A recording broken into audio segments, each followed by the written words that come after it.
Welcome back. It is time for Pet of the Week here on Living Local. We're joined by Stacey Teager. She's with the Quad City Animal Welfare Center. Stacey, thanks so much for being here. Thank you guys so much for having us too. It really makes a big difference in the lives of the animals. Oh, and our little animal's getting excited today. Can you introduce us to this Pet of the Week? This is Swiss Miss, Aww. a little boy. He's white and kind of a gray tabby. I'd say short to medium hair, 8 weeks old and ready for adoption. Oh, wonderful. What would be a really good home fit for Swiss Miss?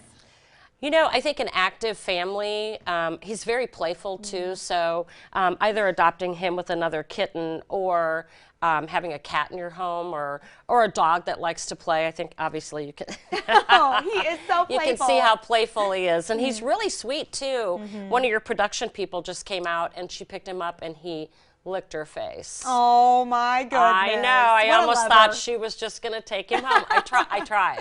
I think she has like 3 or 4 dogs, so I mean, she might be at capacity. I know, but I was telling her it's okay. Yeah. Oh, well, Swiss Miss does seem like he would get along with just about anyone. For people that may are adopting a new kitten into their home, do you have any tips or advice for acclimating to the new furry friend in the family? Yeah, so obviously when he's biting me right now, I don't know if you can see that, but make sure that you're using a toy when they're doing that.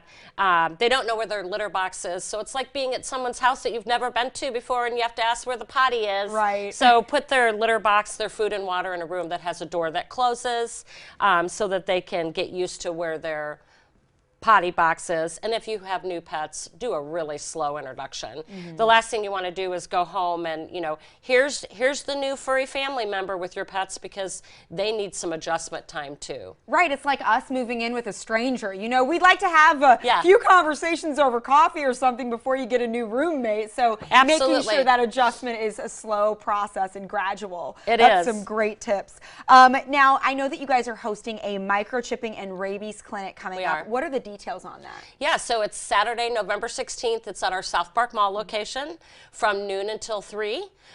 We are asking people to come in through the mall entrances that are on each side and not take their pets and walk through the mall. Obviously, dogs will need to be on leashes and cats should be in carriers. Wonderful. Stacey, can you touch on the importance of clinics like these, whether it's rabies or microchipping? Yeah, we try to offer the lowest cost that we possibly can, so we're doing it for $12. A microchip is inserted underneath the skin back here, and it's permanent identification. So if you think about it, you know, $12 and you can give your pet the gift of permanent identification. How cool is that? Right. And then rabies, that's a law in all 50 states. Sometimes people say, you know, but my kitty doesn't go outside and they're always inside, and I'm not worried about that. You need to be, because if someone came in and your cat bit, or you had a bat loose in your home and there was an encounter between the two, you should follow the law and, you know, do what's right for your pet, and also make sure you're licensing in whatever county you live in. And how often do you need to update the rabies vaccination? Depends upon if it's a 1-year or a 3-year. You do need to register yearly, though. Gotcha. Okay, perfect. Thank you for the information on that. And Stacey, you also wanted to tell us about a shelter pet named Admiral. Yeah. Yeah. So what is Admiral's story? So Admiral came into us from a very loving and caring family. They had been working with their veterinarian. Admiral has multiple masses on his kind of back rear area. And they'd been working with their veterinarian and doing with their veterinarian, and they thought that they could, you know, to try to help him.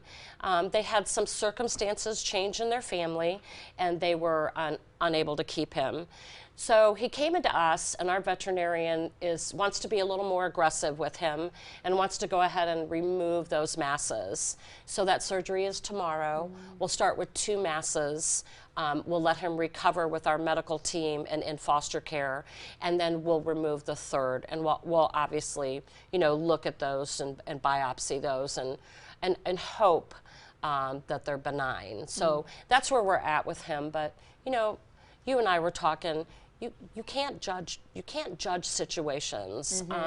we're there to help people, not judge them. Right. And I think for many people out there, we love our animals, and I think that's such a great thing. But it can be it can be kind of a dicey situation when you just you see a few facts online about you know, a family surrendering their pet or whatever the circumstances may be. And as a pet lover, you may look at that and be quick to judge and wonder why would they do that. But it's so important, as we were saying, we don't know the whole story, and a lot of times that is in the best interest of the animal. Yeah, and in the best interest of the family too. So we don't know the whole story, and sometimes we're so quick to judge, especially on social media. Yeah. And you know, we try to word things as delicately as possible and not divulge information, privacy information. But you know, what if you love your cat so much and you have a new baby and they're allergic? What if your dog does not, doesn't like your child, and you've done training? You know, you can't judge people for the decisions that they make.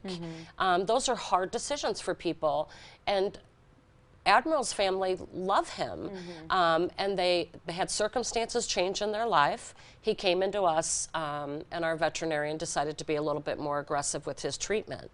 So he's having surgery tomorrow. We did some crowdfunding on Facebook because we do rely solely on donations. But I think you do have to stop and, you know, put yourself in someone else's shoes or someone else's situation before you judge. We want people to humanely release animals. We don't want them, you know, you just saw that dog dumped in a river down in Champaign, in a lake, or, you know, dumped outside. We don't want that. Right. We want people to come in and talk to us or go talk to animal control. We're there to help. Well, thank you so much for being a resource for Quad citizens to be able to take their animal to. We so appreciate what you're doing for our community, Stacey. Thank you, and you guys make a huge difference for us, so thank you. Absolutely. Well, you guys, again, Swiss Miss is our pet of the week up for adoption. He is a gray and white male tabby kitten. If you'd like some more information, you go to qcawc.org. We will also post these details on our quadcities.com. More Living Local returns after the break. Stay with us.